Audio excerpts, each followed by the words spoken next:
Ya ada momen yang Nabi itu suka darat. Tanpa itu nanti makna hadis itu kacau semua. Apa?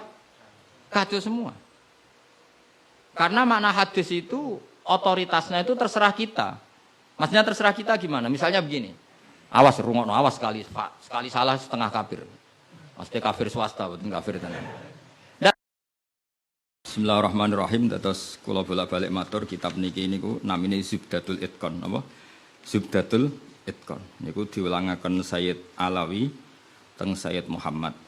Terus era Sayyid Muhammad dipun wastani napa Al-Qawaid Al-Asasiyah fi Ulumil Quran. Tapi semua kitab niki niku materi dasarnya kitab niki Itqan sing kula betoni. Napa kitab napa? Itqan karangane Imam Suyuti. Nah, kenapa harus dikenali lebih detail mana yang Makkiyah Madaniyah? Mun kula matur Makkiyah Madaniyah gunanya apa? Kalau turun di Mekah itu potensi mansukhoh, napa? Potensi mansukhoh. Kecuali kalam khobar, nggih, kecuali kalam khobar karena yang namanya mansuh itu tidak mungkin terjadi di kalam khobar. Kan enggak mungkin misalnya hari ini saya bilang Zaidun qaimun, Zaid berdiri. Kemudian hari Ahad saya bilang oh tidak berdiri. Karena kalau kalam khobar itu kan kadung terjadi, apa? Kadung terjadi. Maka kemungkinannya ya tetap terjadi, wis kadung. Tapi kalau kalam insya atau amar itu bisa direvisi. Misalnya pagi-pagi karena pagi saya bilang, "Cung aku tukokno pecel." Karena momennya keliwat, sudah siang, kan bisa saja tak batalkan. Gak cung ganti rawon misalnya. Karena sifatnya perintah, apa? Sifatnya perintah. Ada muktadul hal dalam semua perintah. Misalnya Rasulullah karena lemah di Mekah, maka perintahnya itu lakum dinukum waliyadin. Ya sudah agamamu agamaku, agamaku. Agamamu agamamu, agamaku agamaku. Ketika Rasulullah di Madinah itu kuat sekali dan Islam tetap dilecehkan. Tetap dilecehkan, mau dihabisin. Nabi kena khitab disuruh ngelawan. Makanya disebut qital. Qital itu saling perang. Karena qital itu dari masdar musarokah ya, qatala yuqatilu muqatalatan wa qitalan wa qitalan. Jadi nah itu kan berarti karena muqtadul hal, karena ayatnya bersifat apa? Perintah. Jadi eling-eling ya. Terus yang bisa nasah mansuh itu hanya di surat-surat sing di situ kalamnya insya. Insya itu bisa amar, bisa napa nahi. Kayak dulu Nabi ketika di Mekah itu malah nggak boleh ngelawan sama orang kafir. Fa'fu anhum wasfah, harus mudah memaafkan. Tapi ketika di Madinah masih dipakai buli-bulian sama orang kafir, mau dijajah, mau dihilangkan eksistensi Islam. Lalu ada ayat turun di surat Haji, udzina lilladzina yuqataluna bi annahum zulimu wa innallaha ala nasrihim laqadir. Mereka yang diperangi. Jadi syaratnya diperangi ya. Mereka yang diperangi, yuqatalun itu diperangi, itu diberi hak melawan.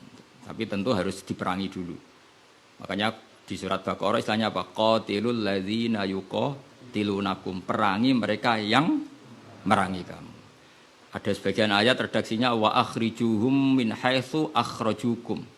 Boleh kamu mengusir mereka karena mereka mengusir kamu. Jadi ayat-ayat ekstrim tentang perang, tentang kekerasan itu semuanya nunggu kondisi al-mujib lidzalik yang menyebabkan itu. Boleh perang kalau diperangi, boleh ngusir kalau diusir. Jadi kowe nyetak bojo ngenteni dicereweti. Ojo ujuk-ujuk nyentak dhisik ben wedi mumpung rung diamuk. Wis karuan ra ngekeki blonjo esuk-esuk nyentak. Ayo pe ngomong apa? Oh yo sarap kudu wong lanang ngono kudu diobatno. Tapi nak kono wis ngamuk, lah kowe oleh nyerang. Tapi biasanya wis down sih. Biasanya wis diamuk setengah jam wis down. Sak jam stroke wis. Tuh kalau kata Mbah Mun kalau guyon gitu, di bojo cerewet itu barokah, mari sugih katanya. Tapi santri-santri yang di belakang bilang, "Gak mari sugih, Mbah, mari stroke." Jadi karena ilmu tentang itu enggak cukup. Ilmu ulama mana saja kalau menganalisis perempuan itu enggak cukup. Jadi pasti banyak khilafnya. Karena itu polanya perempuan itu enggak jelas, itu enggak bisa dianalisis. Jadi itu ilmu siapa saja bisa. saya pernah diminta ngaji di Mbah Hamid Bedowi itu, acara haulnya Mbah Hamid. Tapi ya enggak undangan, enggak. Karena saya memang jarang mau undangan umum. Ini perlu dicatat. Nek sing pengen ngundang istibatal ya demen kecewa wis.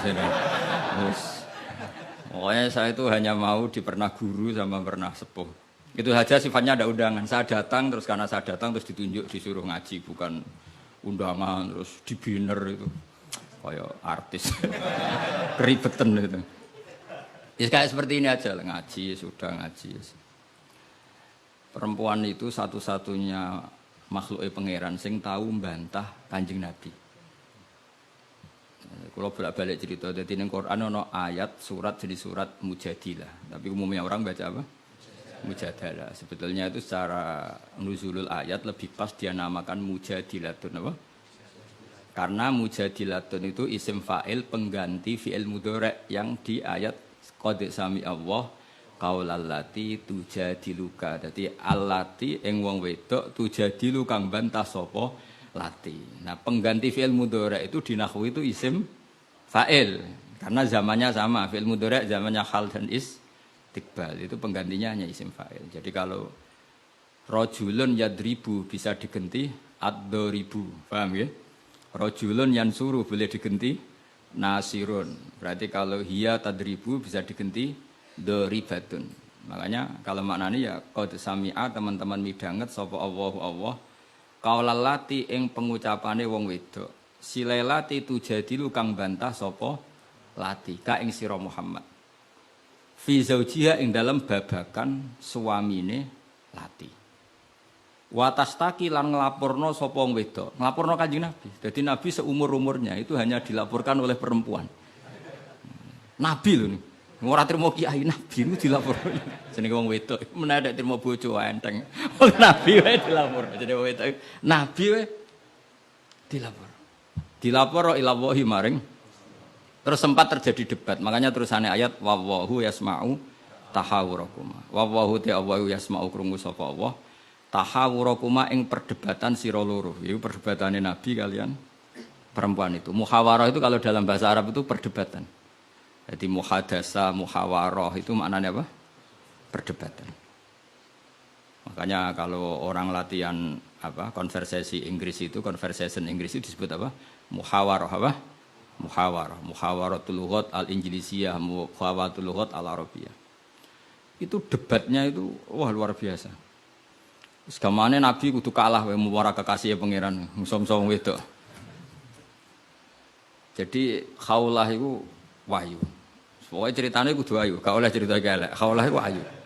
Mbah Barkhat, mbah Barbiye mulai iku pas sujud. Sing lanang wong Arab. Wong Arab iku gak mangan mendoan, gak mangan tempe. Iso mbok bayangno. Wong Jawa ngono bojone suci tenang ae mangane mendoan. Ambek sego jagung. Dadi ra wong ayu ya biasa wae. Jadi wong Arab iku mangane daging. Terus ning hadis semua asbabun nuzul redaksine fa'a jabat tu ajizatuha. Nah, mbok maknane ya fa'a jabat mongko gawakno hu ing rajul jenenge Aus bin Somit. Apa ajizatuha wis maknane dhewe ajiz. Pokoke pas sujud itu sing gawakno ajizatuha. Wis jorok iki, jorok niki. Iki murid kecelakaan. Jadi makna sing bener ra iso, nak makna ngono iso. Jadi uteke wis elek banget. Akhirnya njaluk, sing lanang njaluk. Karena sing wedok lagi sujud, lagi nikmati pangeran ra gelem. Ora gelem terus ngamuk sing lanang. Wong lanang ngerjaluk ra dikeki iku ya ngamuk, iku wis kunane kuno. Tapi nek sing mangan mendoan ngamuke rapati tenan karena ya tadi sahabate mesti rapati tenan. Wis akhirnya ngamuk. Terus wong Arab itu ngamuk tertinggi itu muni anti alaiya kadhuri ummi. Kowe berstatus kayak ibu. Ini makanya pentingnya ngaji tradisi. Berstatus kayak ibu itu di orang Arab itu adalah dzam. Dzam itu satu kesalahan yang harus dikritik. Tapi kalau orang Jawa kan enggak. Makanya kalau saya ditanya, fikih Jawa sama fikih Arab itu beda. Wong Jawa nak muni, "Dik, kowe kaya ibu." Itu maknanya sama-sama ngerawat saya. Makanya saya berpendapat tidak mesti secara fikih dihukumi zihar karena perasaan mengatakan kaya itu beda dengan orang Arab. Kalau orang Arab bilang kamu sudah kayak ibu, Maknanya selawas-lawas haram tak keloni, haram tak jima, haram tak kumpuli. Ini perbedaan apa? Kultur Arab Jawa. Maka fikih itu kalau yang sifatnya sosial atau kultural itu memang nggak bisa sama. Itu kan ibarat begini. Orang Jawa itu kalau dicekel jenggote itu kira-kira ngamuk tor, kira-kira. Tapi kalau orang Arab itu kehormatan. Saya jajal jenggote kang ngali cekel. Wes dianggap murid ra duwe sopan. Wong Arab lucu. Dadi padha jenggotene cekel-cekelan wae. Kebayang enggak cara wong Jawa? Wong Arab ku nak seneng wong, niku sirahe dicekel-cek diwambung mbon-mbonan. Nanti kula delok ora mentah lho. Lha kula nate kalian Mbah Mun teng Medina. Karena Mbah Mun orang alim alama dan beliau muammar sepuh, ada orang Arab seneng kalian ya. Yo dicekel-cek terus diwambung niki. Sing wong Jawa gak siap. Kowe enak ya sewate. Sewakel cek terus di. Enggak dicucup. Wis suruh wae Pak wong Arab. Sadate ngono. Cara wong Jawa kan repot. Cara wong Arab itu sehingga saking mangkelnya si lelaki tadi bilang anti aliyah ka zuhri ummi, kamu sudah berposisi kayak ibu fi hurmatil jima wa fi hurmatil mulamasa wa fi hurmati kata wa kata. Sama-sama haram dikumpul. Setelah itu getun deh. Waduh, bojo ayune ngene kok tak zihar. Zihar itu sama dengan tolak bain. Sing wedok ya getun, sing lanang ya getun. Jika cerita lapor ning Kanjeng Nabi. Sing lanang tok sing lapor. Kata Rasulullah, nah ini menunjukkan betapa perhatiannya Allah pada ketentuan hukum. Kata Rasulullah, hingga detik ini belum ada wahyu, maka ketentuan dihar sama dengan ketentuan yang ada di zaman jahiliyah, yaitu biman zilatit tolak, berstatus kayak apa? Tolak. Ya sudah, jenis wong lanang kan nurut. Ngulang, kata Rasulullah, zihar itu kayak tolak. Ya sudah, kita nggak boleh kumpul. Nerima, sing lanang nerima. Sing wedok gak terima, enggak. Aku dhewe sing matur Nabi. Puarani Kanjeng Nabi. Puarani. Ya Rasulullah, apa betul engkau menghukumi zihar kayak tolak? Ya, sampai sekarang begitu. Belum ada ketentuan dari Allah. Wah, ini tidak bisa. Tidak bisa, itu hukum yang enggak benar, tidak bisa. Kenapa dari Nabi? Ngomongnya jorok, jadi wong wedok mulai dhisik jorok. Nabi, jenengan roh bojo kula. Ya ngerti jare Nabi, ya ngerti. Akala syababi wa afna umri wa nasartu lahu batni. Terus ayat hatta idza akala syababi terus ngomong terus. Enak wae sakniki dihukumi tolak. Kula riyen wayu kinyis-kinyis, sakniki wis rapati ayu. Mergo wis tuwa. Anak kula kathah. Cara hukum tolak zaman kula ayu ora masalah dipegat. Kula golek bojo jek gampang, tapi aku saiki wis tuwa. Meskipun isih ayu, tapi meskipun isih ayu. Jenengan ngertos wong lanang. Anak kula nak dirumat bojo kula mesti terlantar, mesti katut babon. Jenenge wong lanang duda iku mesti katut babon. Nak tak rumat kula anak kula kelaparan, wong kula rondo wong wedok. Jadi enggak bener hukum tolak. Dikaji malih. Jadi Nabi lho dikono iku Nabi. Nabi ya tapi hukumnya sementara ngono. Aku iku nabi ngenteni wahyu. Wis pokoke ngono. Pokoke ampun putusno tolak riyen. Tak tinggal mulai sakniki. Pikir-pikir mulai. Jenenge wong wedok. Sekondang tenan pokoke. Mulane ning sorane ora ana surat rijal, ana surat apa? Jadi juara. Mulai. Tapi itu justru ngetokno nak Rasulullah iku nabi. Jadi barang sing kowe ra seneng iku kadang dadi dalailul ijaz. Dalil mukjizati Quran, dalil kenabiane Kanjeng Muhammad sallallahu alaihi wasallam. Itu enggak ada yang dengar debatnya Nabi dan Khawlah namanya. Khawlah perempuan ini namanya siapa? Khawlah. Aisyah itu di kamar itu ndak pati dengar. Kok mau alamat-alamat ana wong wedok nglabrak Kanjeng Nabi ngono tok kenangan Aisyah. Sopo wani nglabrak? Terus bakas sopo terus enggak pati detail. Sayyidah Aisyah itu dengar enggak pati detail. Singkat cerita, pas perempuan itu teranan. Ini tak ijazahi wong wedok-wedok sing judes. Nek wis judes menisan dadi wali, pasti didengar Allah. Mulai nang kamar itu terus salat. Kan mau wis suci bakasane. Tapi iki salat tenan, mau nggo salat bar suci iki salat tenan. Salat tenan. Allahu Akbar. Gusti, niki wonten hukum yang sangat merugikan saya. tolong jenengan sebagai Tuhan, Nabi ini jenengan kandani hukum niku. Hukum niku kan ngerubah. Piye? Pangeran. Iku apike watas taki ilau. Lah perempuan saiki nak judes mbek sing lanang ku gak barokah. Mergo kondo mboke kondo dulure. Lah iki sing ra bener. Dhisik ora, tapi watas taki ilau. Jadi gak lapor sapa-sapa, lapor pangeran. Ya Allah, hukum ini tidak fair, itu merugikan saya. Tolong Nabi ini jenengan kandhani, kayak wahyu terkini. Nak hukum itu tidak seperti itu. Mohon Gusti, jenengan harus mendengar saya. Lah pangeran itu, terus pangeran nurono ayat tu wallahu yasma'u tahawurakuma. Malah dimulai ayat qad sami Allah. Allah benar-benar mendeng. Jadi wong wedok nek ngomel. Pangeran wae ngrespon. Pangeran wae ngrespon. Ijek dikei kot tu banget oleh ngrespon. Dadi ngomong anak kowe bojomu ngamuk iku mbok respon niru pangeran. Nah pangeran betah wong la tadurruhu maksiatun wala tanfa'uhu taatun. Pangeran orang ngomel kan tenang wae, ora bakal kena madharate. Tapi nek kowe bertahan iso kena ompreng. Dadi kira usah niru pangeran karena ya beda kelas no. Akhirnya sujud tenan ning pangeran. Pas dekne sujud, Jibril teko ning Rasulullah. Dia di rumah, Rasulullah di dalam. Perempuan tadi di rumahnya. Qad sami Allah qala allati tujadiluka fi zawjiha wa tashtaki ila Allah wa wa yasma'u tahawurakuma. Innallaha sami'un basir. Sak terus. Nangis sampe wedok mau ditimbali Kanjeng Nabi panggil perempuan itu. Apa yang dia munajatkan sama Allah diterima. Dan Allah meng-ACC keinginan dia bahwa zihar itu tidak seperti to. Tambah nangis sampe itu jenengan lu nabi tenan. Padahal kalau lapore ning kamar jenengan krungu. Mergo akhirnya itu ana ketentuan alladzina yuzahiruna minkum min nisaihim ma hunna ummahati. In ummahatuhum illallahi waladina. Jadi akhirnya pangeran nganggo ilmu status. Mulane saiki umat ya kayak sing statusan niku perkarane. Pangeran nganggo hukum napa? Status. Status itu begini, yang namanya ibu itu siapa? Ya definisi ibu adalah orang yang melahirkan kamu. Saya ulang lagi, yang namanya ibu itu siapa? Orang yang melahirkan kamu itu namanya seorang ibu. Yang namanya istri siapa? Orang yang halal kamu keloni, kamu jima, kamu hubungan intim. Nah ini penting harus vulgar, kayak hambani kabeh sesuai. Sehingga definisi ini harus tegas. Yang namanya ibu itu siapa? Orang yang melahirkan kamu. Yang namanya istri, orang yang halal kamu gaulin.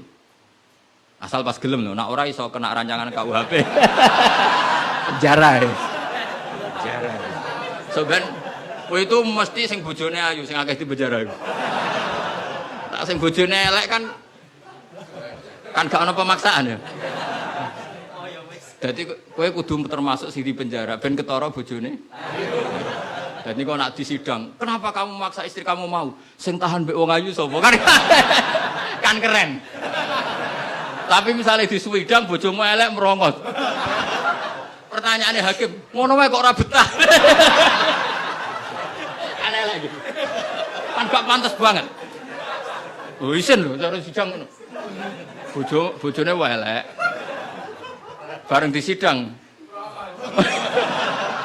Orang ngono mesti pertanyaan, wong ngono kok ora kuat ngempet kan ngono. Tapi nak wahyu terus kira kuat ngempet kan hakim kan. Mesti pikir-pikir. Ketoke pantes.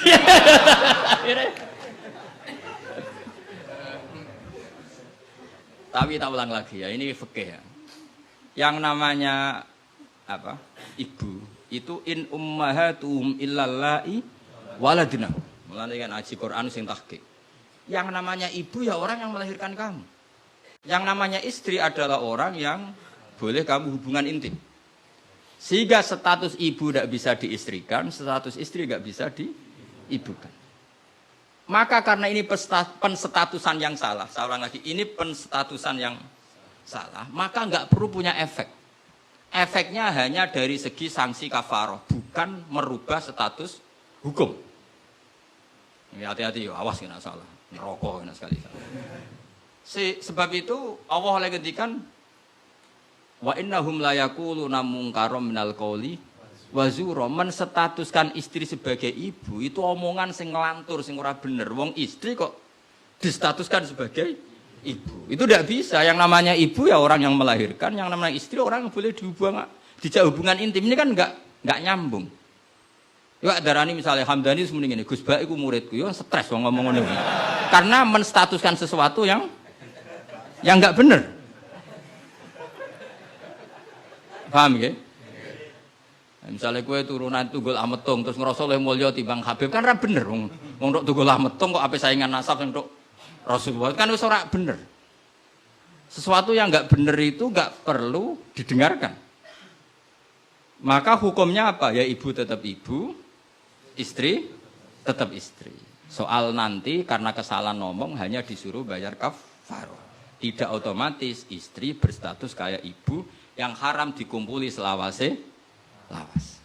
Itu hebatnya Quran. Jadi omongan salah itu gak perlu didengar. Ya, mulane nek ana mubalek atau ustaz, saya ini punya otoritas untuk fatwa ngajine ning ndi. Wong sorope ra iso ape fatwa iku piye. Mondoke iku ning ndi? Zaman mondok ora tau munggah bareng dadi kiai kok mletene ra karuan. Ngono iku kudu ditakokno kanca sak kelase. Iku ngerpek ta ora terus kan. Nak ra mlete dibarno, tapi nak mlete kudu dielingno. Utawa golekno gurune. Oh, nak sekolah ngadeg terus ora tau.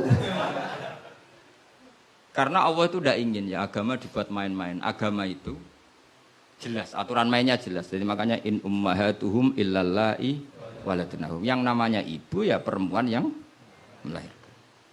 Sehingga jelas, aturan mainnya jelas. Semenjak itu Nabi mencabut tradisi jahiliyah yang menstatuskan dihar sama dengan tolak. Paham ya? Jadi hidup itu harus jelas. Sama seperti Quran juga gitu. Quran itu sakral, nggak mungkin salah. Kalau ada salah, berarti salah penafsirnya, salah penerjemahnya. Quran tetap terbebas dari kesalahan itu semua. Karena Quran itu sakral. Misalnya orang ngomong kiamat itu berdasar hitungannya Quran. Itu tahun 2012. Nyatanya genane rasido kiamat.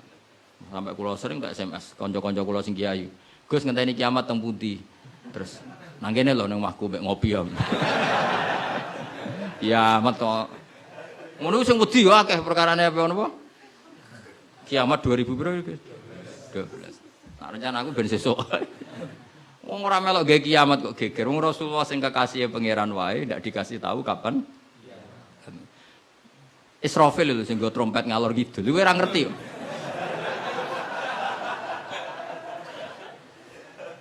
Padahal dia kepengen nang kiamat ben tugasnya selesai. Iku era. Nah, artinya begini. Barokahnya para mufassir, para peneliti Quran. Itu enggak mungkin tafsir yang diutarakan ulama itu enggak detail, itu enggak mungkin. Karena ya ini perbandingannya.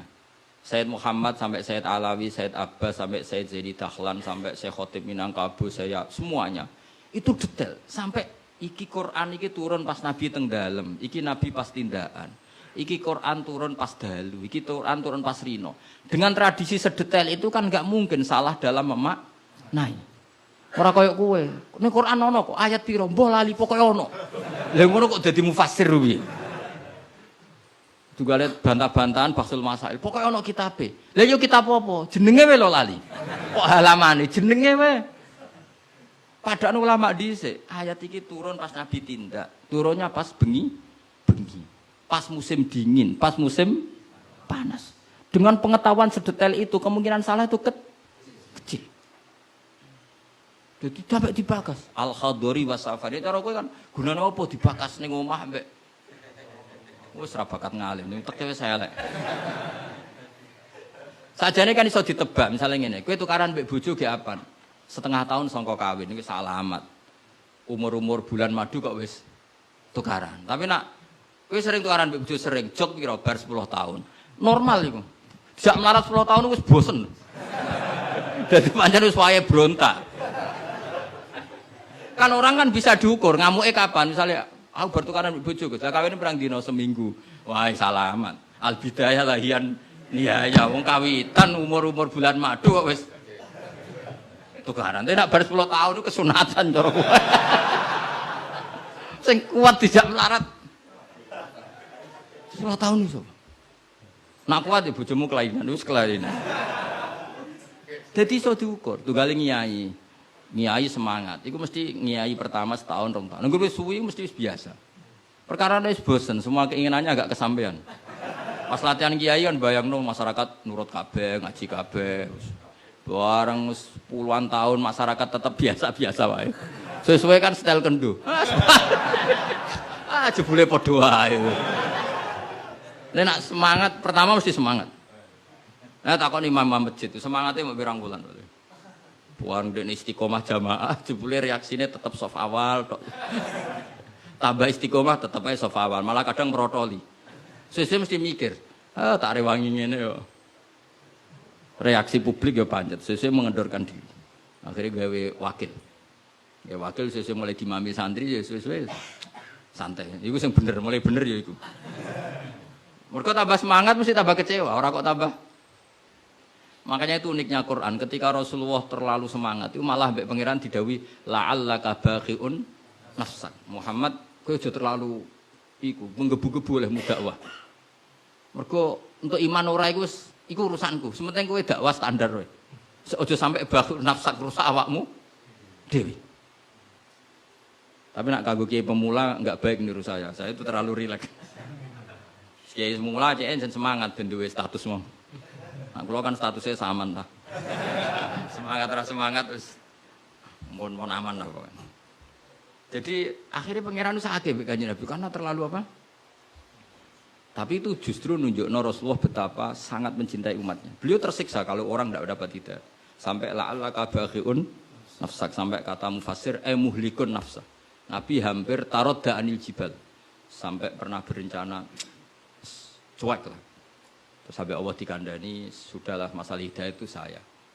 Laisa 'alaika hudahum walakinna wa yahdi may yasha. Sudahlah kamu ngaji saja, kamu dakwah saja, tapi tetap laisa 'alaika hudahum, itu tidak wilayah Anda untuk memberi hidayah. Kados kula ngene iki ngaji wae. Ada muni ngene, aku pengen ngaji ning Damaran terus sing tak ulang alim kabeh, demen setruk nek dene yakin. Oh mesti kecewa. Ayo paling sing paham piro? Ayo ngaco. Ayo ngaco tak tes. Tapi nak targetnya gak mahamno, supaya ngaji, silaturahim, guyon bareng, bar mulai, bar wis. Kowe mesti ra ngarah kecewa. Mau takoki wong, ngaji Gus Pak, ya ngaji. Piye keterangane wis pokoke apik. Baleni ra iso iki lho rekamane. Ayo kelakuanmu ngono to, kira-kira. Jawab. Ayo jajal tanpa rekaman baleni. Nek ra ngelantur. Lah misalnya terus kiai ini diambisi ngaji muridnya paham. Kira-kira demen kecewa ta? Lah bojo yo ngono tak wari. Ana wong kepengin bojone iku salihah, riman, ra bantah. Demen kecewa. Kowe iku sapa? Wong mbok cukupi wae jek bantah ngono ra mbok. Pokoke ditarget bojo iku penting wedok, nak salat madhep ngulon. Ya wis kok. Iku mesti gak gampang kecewa. Lho kula es kiai, bojo kula yo ning. Ya aku narjetno bojo pokoke urip, salat, seneng. Berarti ora usah bayangno teko lunga disambut, terus digodhogno banyu nggo teh, mbok disiramno ya. Demen kecewa, apa? Demen kecewa. Pokoke angger teko takoki, jek urip, Dik. Alhamdulillah bojoku isek. Misalnya kok minggat mulai, Mas aku semula nang wong tuaku. Melok kowe yo melarat atau melok wong tuaku. Alhamdulillah Dik ge cerdas. Tahu sing pantes dieloki. Jan cara hukum melok wong fakir iku kebodohan. Melok wong tua sing sugih itu kepintaran. Tanggapi secara ilmiah. Kok ngergoni wong lanang ujug-ujug mulai ndak ini kamu punya istri yang menghormati ilmu. Di mana-mana melok wong fakir ora enak. Melok wong tua sing sugih iku enak. Berarti bojo pinter ta goblok? Pinter. Jadi sing syukur ya. Alhamdulillah Dik kok pinter. Kowe genane melok aku fakir 5 tahun aku ya jagal. Wong kok gobloke ngono. Jadi kowe mulai iki. Lah misale ki dirafak. Wis Mas tak rafakno Mas, aku pegat Mas ngene-ngene. Ya ngomongin ngono. Nak pancen kowe entuk sing luwih apik timbang aku. Ya piye meneh. Tapi iku kan barang sing ora mesti. Sing karuan mesti iku ya aku iki wis bojomu. Terangno. Mengejar barang ra mesti iku bahaya. Terangno. Tapi nak bojo jawab ngene. Fakirmu wis mesti. Sugihmu ke depan ora mesti. Nah aduh al yakin la yuzalu bisak. Baru saiki malah ngaji usul fikih. Ngaji kaidah fikih al yakin la yuzalu bisak. Semalah debat. Tapi intinya gini ya, dari mengerti seperti ini, kemungkinan para mufassir salah dalam mengartikan Quran itu kecil. Karena hadori Nabi di dalam untuk wahyu itu roh nita ini. Mulane Aisyah radhiyallahu anha, itu ngerti banget Nabi nantok wahyu. Kenapa tahu? Ketika ayat Baro'ah, terbebasnya beliau dari tuduhan apa? Zina dengan Sufyan ya, Sufyan al-Mu'attal itu Nabi itu fiyaumin syatin di hari yang sangat dingin, musim dingin. Di Arab itu kalau musim dingin itu ada salju. Umumnya wong musim dingin kan mboten keringetan Kang Ali. Umumnya wong musim dingin mboten apa? Keringetan karena musim dingin. Iku Nabi kalau saking untuk wahyu, saking paniknya, saking beratnya wahyu itu wa innahu la yatafassadu araqon kenangane Sayyidah Aisyah. Beliau itu bercucuran keringat padahal fi yaumin syatin di hari yang sangat dingin. Sehingga Aisyah tuh kaget, wah berarti Nabi untuk wahyu. Ternyata wahyu itu adalah pembebasan Sayyidah apa? Aisyah dari segala tuduhan apa? Zina. Kayak apa ulama itu? Sayyidah Aisyah meriwayatkan itu, ini ayat turun di musim dingin dan Nabi sampai keringetan begini.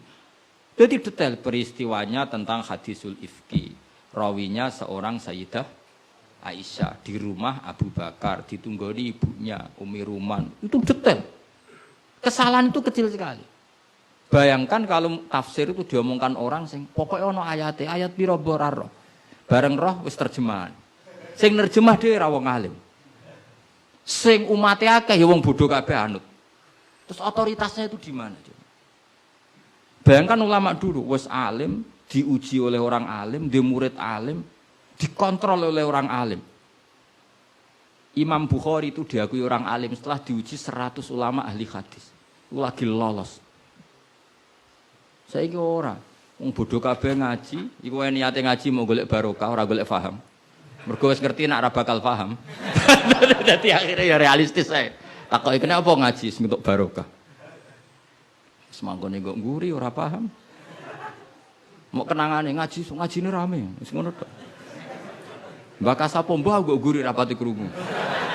Padahal umpama ngarep lah ya padha ae rapati paham. Dadi mulane nek rapati paham kok nguri ben alasan nek ora paham. Tapi ngaji ilmu sama ulama dulu tuh ora paham ora iso. Wong dites. Imam Syafi'i iku ngaji Imam Malik itu dites. Maca muwatta dhisik, disinaoni sik lagi ngaji Imam Malik. Terus dites. Sufyan Ats-Tsauri nate ngetes Imam Syafi'i ngene. Cara kowe mesti gagal. Tes-tesane ngeten. Ada Sufyan Ats-Tsauri, ada Sufyan bin Uyainah. Ini ulama-ulama seniornya Imam Syafi'i. Ya Syafi'i nak nyeluk ya jangkar karena lebih senior. Ma maknal hadis la tukharriqut tayra utawa atiron la tukharriqu at-tayra min wakanatiha. Sebagian riwayat min makinnatiha. Manuk iku aja mbok obahno sangka kurungane. Ya, manuk itu jangan gerakkan. Jadi sangkar burung itu jangan kamu gerakkan saat ada burungnya. Tapi posisi pintu terbuka. Karena Imam Syafi'i itu orang alim. Dites, oh maknanya begini. Orang Arab itu kalau mau pergi itu tayamun maupun tasaum.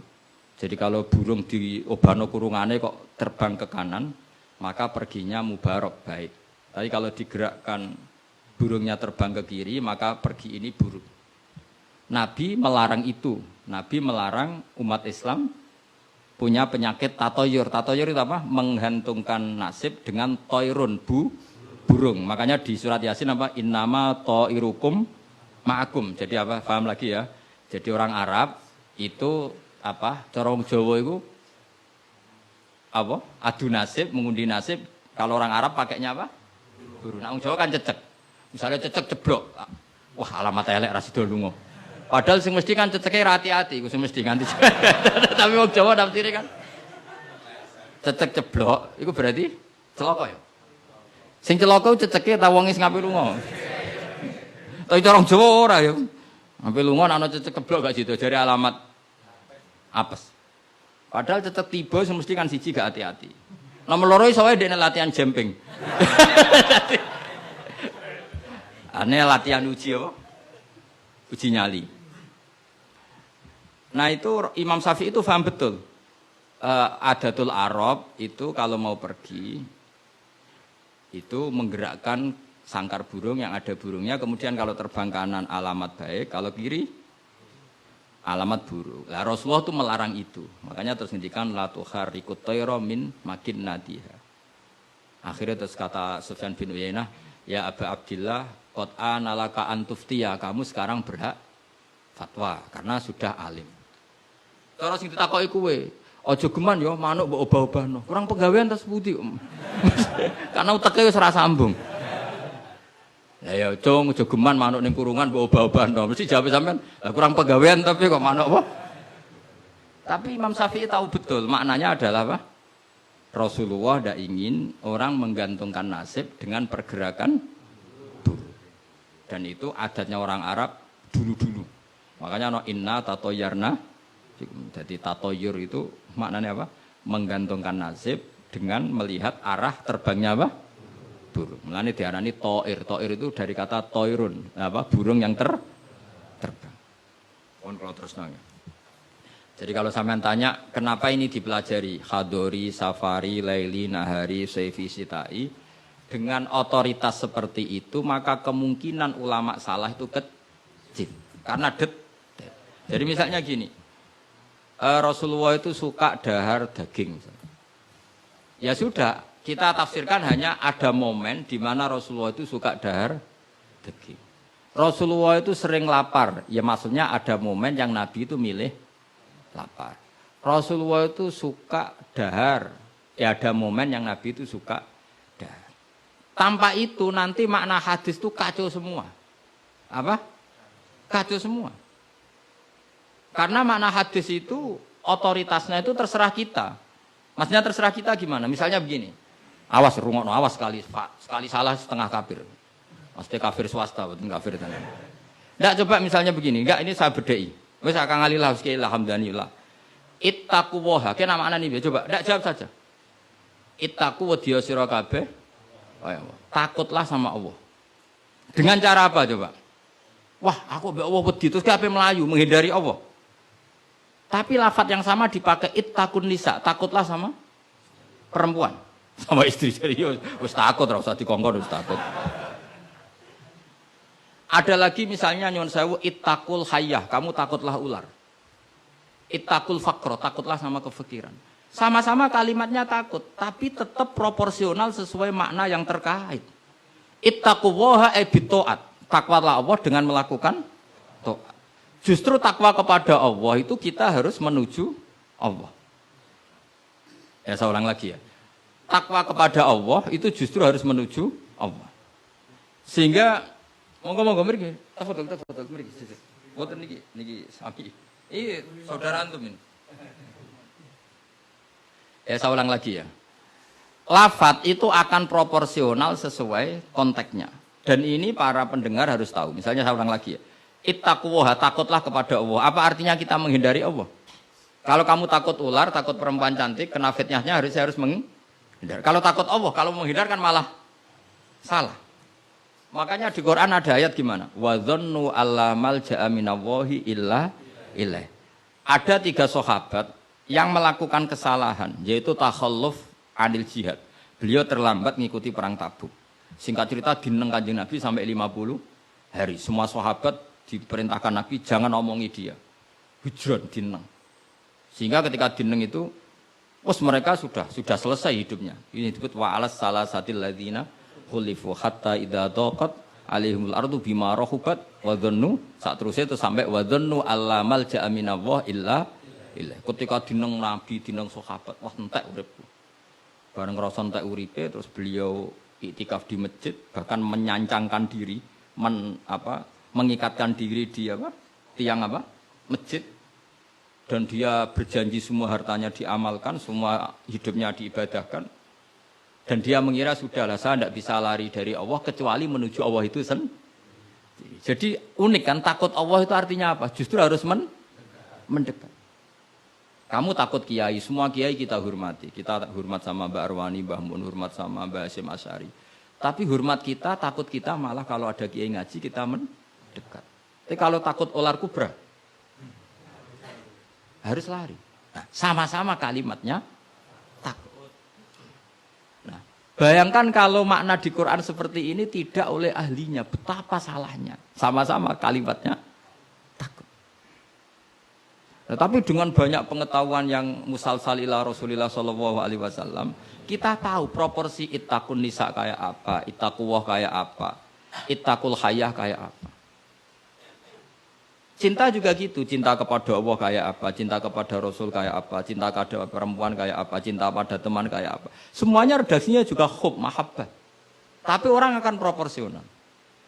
Makanya ulama itu kalau ngendikan lafaz yang sama itu ditafsiri beda-beda. Misalnya gini, yang paling terkenal. Nak kira atau krungu ya kebangetan.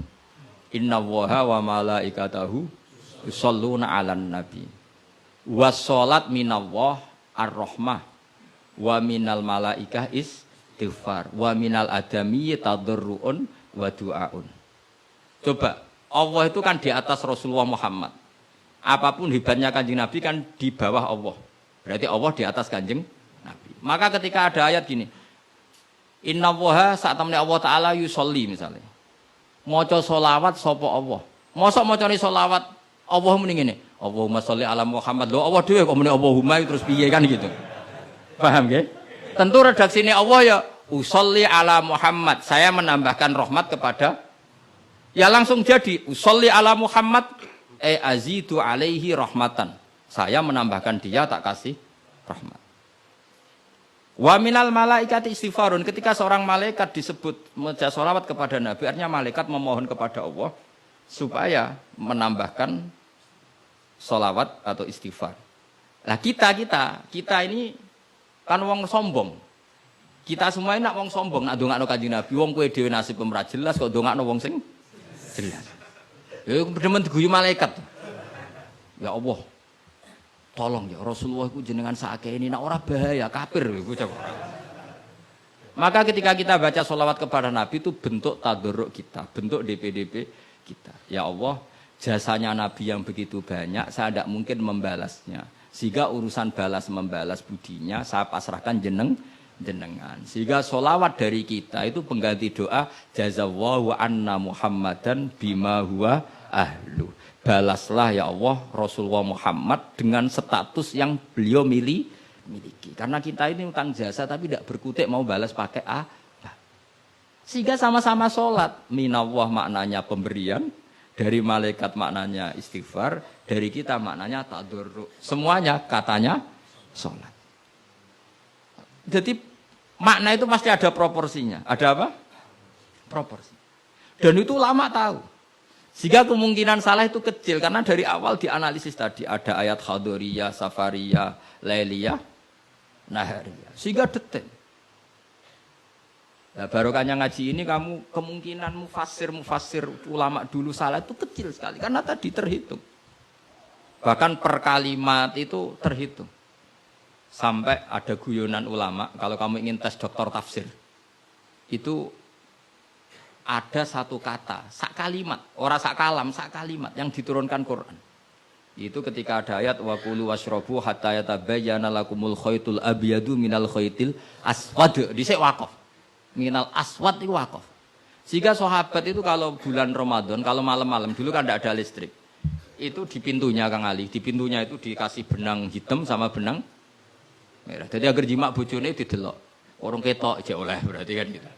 Orang ketok ijek oleh. Mangan ya gitu, mangan tengan mangan nginceng neh. Oh, orang ketok berarti. Karena ukuran menjadi enggak boleh makan minum itu apa? Sehingga benang hitam terbedakan dari benang putih dalam pandangan mata. Ya begitu terus. Ketika Rasulullah dilapuri wong salah paham mau do masang apa? Benang. Menawa santri sing nakal benange cilik benang ketok-ketok. Nak benange gede kan gampang ketok. Akhirnya Jibril teko, orang ngono mat maksudnya umatmu salah paham. Iki aja ana sak kata surung tak turunno minal fajr. Dadi minal fajr itu satu-satunya contoh ning Quran sing turun mau sak kalimat tok. Dadi Jibril kok langit medhun ning bumi, iku mau nggawa minal fajr. Ya sakake ae kok. Kok langit tok bumi mau nggawa apa? Minal fajr. Iku Jibril mau turunno apa? Minal fajr. Satu-satunya contoh Quran turun sak kata, sak kalimat, ora kok apa? Sak kalam rak musnad sampai musnad ilah. Saya teruskan malih ya. Jadi kemungkinan para ulama salah itu kecil karena tadi sanatnya musalsal ila Rasulillah sallallahu alaihi wasallam. Sampai ketika ayat itu dibaca Nabi saat di rumah Sayyidah Aisyah, temanya adalah pembebasan Aisyah dari tuduhan apa? Zina, terus peristiwanya sama siapa, tuduhannya siapa, yang menuduh siapa, itu detail sekali. Yang menuduh adalah orang-orang munafik. Terus Sayyidah Aisyah tersiksa karena omongannya si A, si B. Ini detail sekali. Nah, barokahnya detail itu kemungkinan salah itu kecil. Andai kan itu tidak detail, maka orang akan menafsirkan ayat dengan maknal am, dengan lafadz am. Dan itu bahaya. Misalnya lafadz am gini, innal insana lafi khusr, semua manusia pasti getun. Mosok Rasulullah masuk lafadz innal insana, masa para nabi, para wali masuk innal. Tapi kalau kamu tahu bahasa Arab kan, alil ahdi, al itu untuk makna takrif. Orang tertentu yang kelakuannya tertentu itu lafi khusr. Sehingga proporsional. Apa Makanya ketika ada ayat misalnya gini, wa anni faddaltukum alal alamin. Bani Israel didawi pangeran, saya memuliakan kamu di atas seluruh penduduk dunia. Semua mufassir mengatakan, karena umatnya Rasulullah adalah umat terbaik, kuntum khaira ummatin. Tapi kenapa Bani Israel dikhitopi wa anni faddaltukum? Oh begini, ala alami zamanihim apa? Ala alami zamanihim. Bani Israel adalah penduduk terbaik di eranya atau di masanya. Kenapa begitu? Karena ada al. Apa? Ada? Seperti begini ya. Mbak Arwani itu yang terbaik di eranya. Tentu beliau kan nggak akan merasa lebih baik ketimbang Mbak Munawir karena gurunya. Mbah Mun terbaik di eranya tentu dibanding kita-kita. Kalau dibanding Mbah Zubair, sama Said Abdul Al-Haddad terbaik. Tapi kan nggak mungkin beliau kerso dibandingkan sama Faqih Muqaddam, sama Habib Ahmad bin Isa Al-Muhajir. Semua ini orang-orang terbaik tentu kita tafsiri di eranya. Karena mesti beliau-beliau punya senior. Paham? Jelas ya? Sama lah. Ketika wa anni faddaltukum alal alamin, Bani Israel dikhitopi gitu, alami zamanihim. Bahwa Bani Israel lebih utama hanya dibanding apa? Orang di eranya. Tidak mungkin mengalahkan umat Rasulullah SAW karena umatnya Nabi kena status kuntum khaira ummati. Ya jelas ya. Jadi, nah, siapa yang tahu proporsional ini? Lagi-lagi ulama. Jadi ini penting, ulama ini penting. Sama ketika Rasulullah itu nyuwun sewu ya mau berteman orang-orang kafir. Itu ulama yang tahu. Bertemannya apa? Karena Rasulullah tidak punya hadzun nafsi, bertemannya adalah tatmi anil Islam supaya menyenangkan mereka masuk Islam. Tolaban li imanihim wa toma'an li imanihim. Tapi nak sing akrab sampean, oh paling untuk servis sih. Gak butuh Islami, butuh duit. Kan nanti terserah. Sama-sama dohire itu mau berteman, tapi kan beda orang soleh sama ndak. Aku bolak-balik nyontono gampang kasus wong itu. Ana wong soleh ngekeki dhuwit rondo ayu. Wis pikirane nulung. Tapi nak wong dolim ngekeki dhuwit mesti pesen, mbok pesen apa ora ora. Jadi sama, perilakunya sama-sama memberi. Tapi orang soleh sama orang fasik selalu beda. Makanya Allah nak ngendikan itu sederhana dan ini sangat sederhana tapi sangat dalam. Qul hal yastawil ladzina ya'lamuna wal ladzina la ya'lamun. Afamangka namu minang kamangka nafasiko. Sama. Lo coba kiai sama orang fasik yo ramah yo lomo. Enak menawa gelem dadi apik. Antar wong fasik yo sayang yo lomo ben kena dadi anak buah ben gelem ngedar narkoba. Lomane padha pemberiannya sama. Sing kiai memberi ben orang ini jadi baik, sing bandar narkoba memberi ben gelem dadi anak buah. Memberinya sama. Perhatiannya yang beda apa? Niatnya, karena tidak akan sama afamangkana mu'minan kamangkana fasiko. Lah saya ingin Quran itu dibaca seperti ini sehingga kualitas maknanya terjaga. Karena bawa koyok kue terus diterjemah, apakah orang mukmin sama dengan orang fasik? Jawab tidak. Itu bangunnya apa ujian masuk madrasah aliyah. Bocah ora karu-karuan, paham itu. Jadi sing detail ya ngaji Quran sing detail. Jadi afamangkana mu'minan kamangkana fasiko. Makanya Rasulullah nanti ngendikan, dan hadis ini saya pegang betul.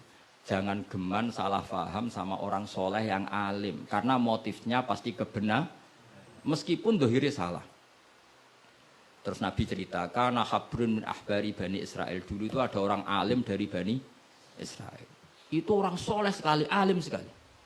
Tapi ketika beliau sedekah, itu dikasihkan sama maling. Fatahat dasan nas, orang geger, orang alim sedekah mbek maling, nggak mana? Kang Ali santri radikai malah maling. Kontroversi belum selesai, hari kedua dikekno lonte, dikekno wong nakal. Geger meneh. Ini orang alim kok malah ngamal ning lonte, geger. Geger belum selesai hari ketiga, dikekno wong sugih. Jadi 3 hari itu keliru terus. Tapi beliau orang alim, orang ini dipuji Nabi. Kata beliau begini, wong nganti dadi lonte, iku kepen golek duit. Jadi wingi ku tak kei, nduk kowe kok dadi lonte golek duit iki tak kei tapi ora usah dadi lonte. Fala Allah antas taifa, saya memberi itu supaya dia enggak jadi nakal. Beda enggak ambek wong fasik sing ngekei duit. Ayo beda ta ora? Terus yo pesan cerita. Terus copet itu dikasih, ditanya. Kenapa kamu ngasih copet? Lah ya copet nganti nyopet golek duit. Cung ora usah nyopet ya dina iki tak kei. Biasane sedina untuk piro cung misale? Ya 500.000 wis kei 500.000 ora usah nyopet. Artinya apa? Sama-sama bentuknya itu ngasih, tapi motivasinya B. Sing paling sinis terakhir wong sugih dikai. Wong sugih ya bingung, "Mbah Yai kula wis sugih mbok kei dhuwit." Lah nganti kowe medhit, iku ora saking senenge dhuwit tak tambahi.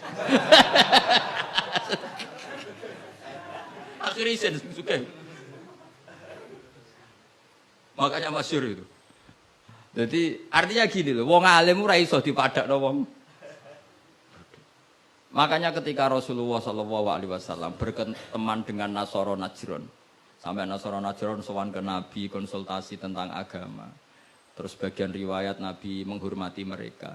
Itu beda dengan kita. Kita seperti itu nggak boleh niru-niru amat karena konteksnya beda. Kekuatan kita, iman kita dengan Nabi itu beda. Tapi tetap ini menjadi hukum. Siapapun boleh menganalisis sesuai pahamnya masing-masing. Tapi tetap beda. Saya ulang lagi tetap beda. Karena tadi, misalnya ada orang alim, soleh, terus senengannya mulang rodo-rodo ayu. Ya kita harus sesuatu. Paling banter sangka bodoh dadi pinter, sangka nakal dadi solihah, sangka kedonyan dadi eling akhirat. Ya motif utamanya seperti itu. Senajan kok akhirnya kecoba Hamdani terus ana sing diwayo, ya tetap halal kan diwayo. Tapi kan motivasi utamanya itu bahwa para janda ini harus lebih baik. Makanya ning gone dibak ning manakib, ning gone dibak berjanji wayamsi ma'al armalati, di antara sifatnya Nabi itu mau mengajarkan beberapa janda. Karena mereka kasihan. Tapi nak sing mulang sampeyan, sing mulang Hamdani, sing khusnudan ku sapa? Khusnudan kebodohan. Karena terus eling dene sing ayu iki, sing elek iki. Dadi ora penting iku paham ta ora, sing penting dene apal apa? Itu kan ngeri betul. Maka ini penting saya utarakan. Jadi Allah nak ngendikan itu sebenarnya sederhana, tapi maknanya jauh. Afamangkana mu'minan kamangkana fasiko. Saya itu merasakan, saya kemarin 7 hari di Korea. Itu 2006 banyak santri Korea ngaji saya yang pas perainan. Kenapa saya yang diundang? Sebenarnya saya itu enggak diundang. Mereka minta saya ngaji. Beberapa kali sudah ngaji di Indonesia, terus mereka minta sekali-kali Gus ngaji di Korea. Aku ya bilang gini. Tapi waktunya terserah aku. Ngatur kiai dosa. Nggih Gus, pokoke terserah jenengan. Mereka mintanya 1 bulan di Ramadan. Bangunnya pondokku kan tutup. Kiai sewa kira. Sak wulan Ramadan bisa.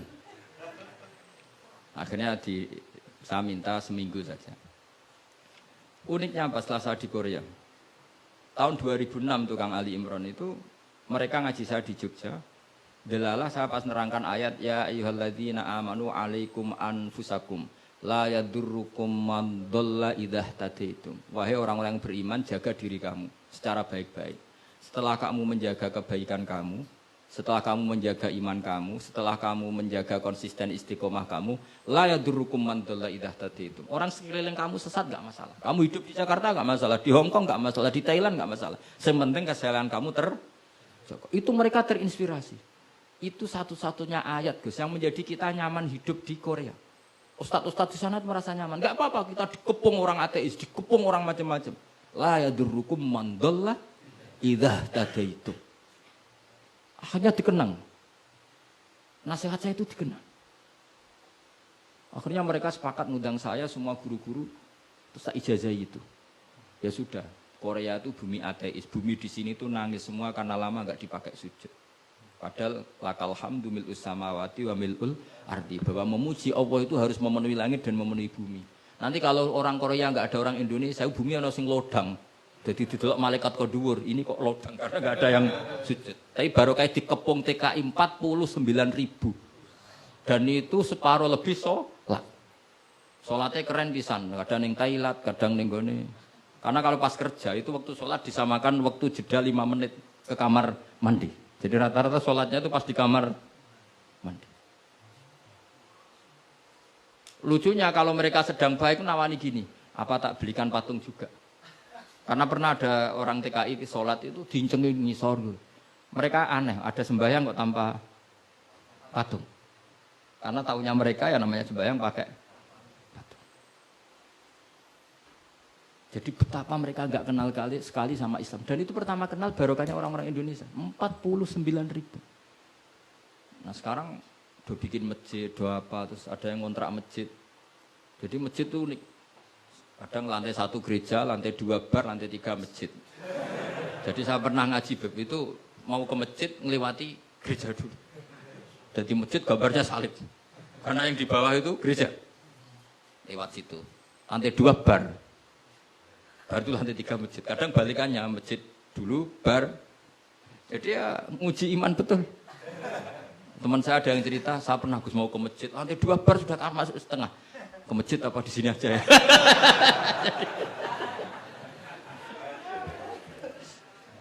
Tapi ya tadi, makanya kita semua syukur betul umatnya Rasulullah Shallallahu Alaihi Wasallam itu dikawal Quran ila yaumil kiamat. Jadi yang dikawal Quran bukan orang Kudus saja, bukan orang yang daerahnya mayoritas Muslim saja, termasuk orang yang di Korea, di Uni Soviet juga dijaga Quran. La yadurrukum man dhalla idza tadi. Saya punya dokumennya ya, orang-orang Rusia Kang Ali, ketika Uni Soviet itu mengkooptasi 100 tahun. Itu orang-orang Islam turunan Uzbek, turunan Syria, turunan Arab. Itu kalau ngajarkan tauhid itu di basement, di bawah tanah. Karena mereka dipaksa menjadi komunis. Tapi Allah itu maha kuat. Allah huwal qawi, Allah itu zat yang kuat, gak terkalahkan. Mereka selalu ngajar anak-anaknya di bawah tanah untuk ngajarkan tauhid. Dan doa mereka didengar Allah. Akhirnya Uni Soviet hancur menjadi negara persemakmuran. Tapi sekali menjadi negara persemakmuran langsung menjadi negara Islam. Yaitu Ceknya, Uzbek, Tajikistan. Laukanu khina kufrihim tidak belajar Islam, maka tidak bisa mendirikan negara Islam. Tapi karena mereka ketika dikooptasi Uni Soviet tetap belajar Islam. Sehingga pertama merdeka langsung negara Islam. Andai kan mereka sudah meninggalkan Islam secara pelajaran, maka tidak bisa mendirikan negara Islam. Tapi mereka ketika dikooptasi tetap belajar Islam meskipun sembunyi. Sebenarnya itu jenenge la yadurrukum man dhalla idza tadaitum. Jadi orang sekeliling kamu sesat enggak masalah, asal komitmen kamu sendiri tercerahkan atau mendapat hidayah. Dan saya itu ingin ya Quran-Quran seperti ini tuh mancep ning umat Rasulullah sallallahu alaihi wasallam. Jadi eling-eling ya ayyuhalladzina amanu alaikum anfusakum la yadurrukum man dhalla idza tadaitum. Jadi kamu enggak usah takut zaman. Kayak apa Jakarta? Jakarta kata orang banyak kota maksiat gini-gini. Itu tidak benar. Banyak orang-orang alim. Siapa yang enggak ngerti Habib Mundir di era modern? Sampai majelis Rasulullah besarnya juga di Jakarta. Siapa yang enggak ngerti keluarga Kuitang? Orang-orang alim yang non habaib juga banyak. Dulu ada Mbak Syafi'i, sekarang ada Pak Sukron Makmun, Pak Nur Iskandar. Banyak teman-temannya bapak yang alim di Jakarta. Santri saya yang Jakarta ya banyak. Muhibin saya Jakarta ya banyak. Karena ketika orang itu baik, itu la yadurrukum man dhalla idza tadaitum. Uni Soviet kayak apa dikjayanya. Ketika mereka hancur, malah mereka akhirnya yang hancur dan berdiri negara-negara persemakmuran dengan asas napa? Islam. Jadi gue ora usah khawatir, wah ini negara Indonesia rusak, tauhid kudu dihancurno. Wah apa-apaan, gak tau ngaji, yakin gak tau ngaji. Agama ini akan dijaga Allah ila yaumil qiyamah. Jelas dawuh Nabi la tazalu ta'ifatun min ummati zahirina 'alal haq la yadurruhum man khalafahum. Sebagian riwayat la yadurruhum man nawa'ahum. Agama ini kata Nabi selalu umatku ini ada pembela-pembela kebenaran ila yaumil qiyamah kata Nabi. La yadurruhum man khalafahum, dan umatku yang bela kebenaran ini tidak akan terkalahkan oleh orang yang menentang mereka. Dulu ketika kita kecil, pengajian kudu lapor Polres, mubalake di data, dia bener riyen. Saniki pengajian rasa diundang Polsek ora. Bedanya kan jauh. Jauh sekali. Dulu kan kayak kesulitan. Sekarang kayak apa? Padahal kualitas ibadah kita mungkin hebat.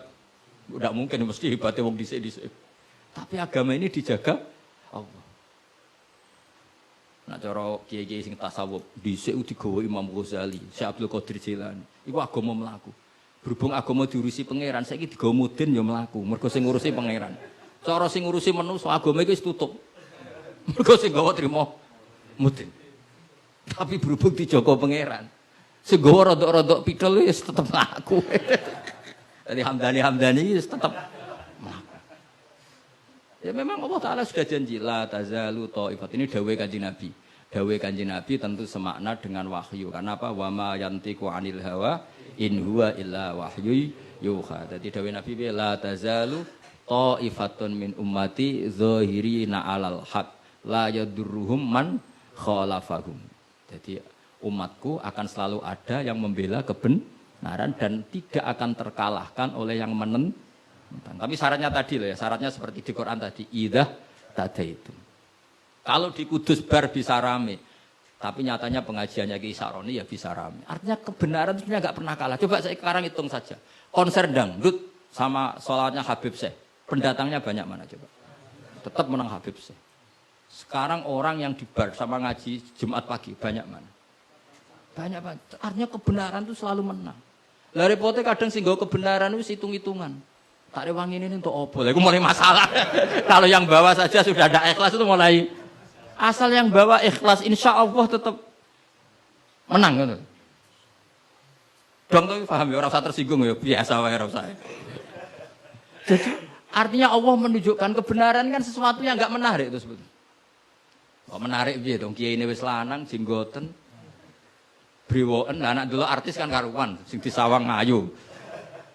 Lah iki misale Khadrowan sing Hamdani Ali wis delok kok ngaji gini iki sing guri delok Hamdani untuk apa ya. Tapi yang menarik wae.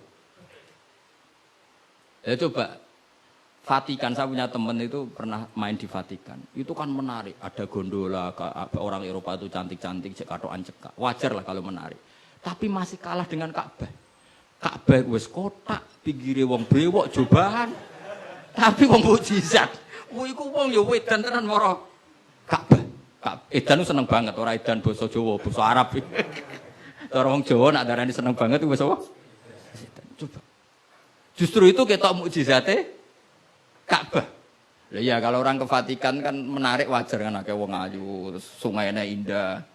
Mara Ka'bah saja. Terus kotak ireng pisan. Terus ngono wong Arab-Arab. Wotok-kotok kadang dituwakoi. Wah, tapi wong Ka'bah iku keramat. Daya tariknya ya luar. Lu umpama nuruti teori sosial, Ka'bah itu menarik enggak? Coba sama jawab.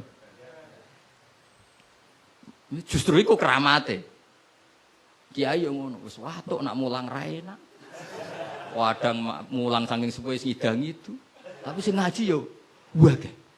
Ana cah nom wis jaga penampilan, jaga image, berhubung niate rapati ikhlas. Lah wong yo ora seneng. Daga wong itu. Dadi pancen agama iku mesti iso njogo agama mau ikhlas kok mun ngandel kula. Karena wa ma umiru illa liya'budullaha mukhlishina lahuddin. Jadi agama ini hanya bisa dijaga oleh apa? Ikhlas. Sepiate. Carane ikhlas piye Gus? Aku dhewe latihan mbok takoki. Tapi sementing yo cuma latihanku wis suwe dadi kemungkinan wis sukses. Jadi mun Al-Fatihah. Bismillahirrahmanirrahim. Allahumma shalli ala sayyidina Muhammad wa ala ali sayyidina Muhammad. Rabbi azzilni munzala mubaraka wa anta khairul munzilin. Rabbi azzilni munzala mubaraka wa anta khairul munzilin. Rabbi azzilni munzala mubaraka wa anta khairul munzilin. Allahumma aftah alaina wal khair wa bil barakah wa bil ni'mah wa bil rizqi wa bil quwwati wa bil sehat wa bil salamah wa bil jannah. Allahumma bina min kulli bala'i dunya wa dabil akhirah wa sarif anna bi'aqil Qur'anil azim wa nabiyikil karim sarad dunya syarrul akhirat ghafara lahum lahum bi rahmatika ya arhamar rahimin. Allahumma ya man nuru bisirri wa syiruhu fi halqin uyunin nadirin wa qulubil hasidin wa bakin kama ahwayda ruha bil jazadi innaka la kulli syai'in qadir. Ya hayyu ya qayyum ya badi as-samawati wal ard ya dzal jalali wal ikram ya Allah la ilaha illa anta as'aluka ya qalbi bin nuri hidayatika ya arhamar rahimin ya arhamar rahimin ya arhamar rahimin. Allahumma inni as'aluka rahmatan min indika tahdi biha qalbi wa tajma'u biha samli wa tarudu biha fitnata anni. Allahumma rizqna mutaba'atan nabi sallallahu alaihi wasallam awalan wa akhiran wa zahiran wa batinan wa qawlan wa fi'lan wa ta'atan wa ibadatan wa amalan salihan wa indah. Allahumma zinna bi hayatil ulama'i wa amin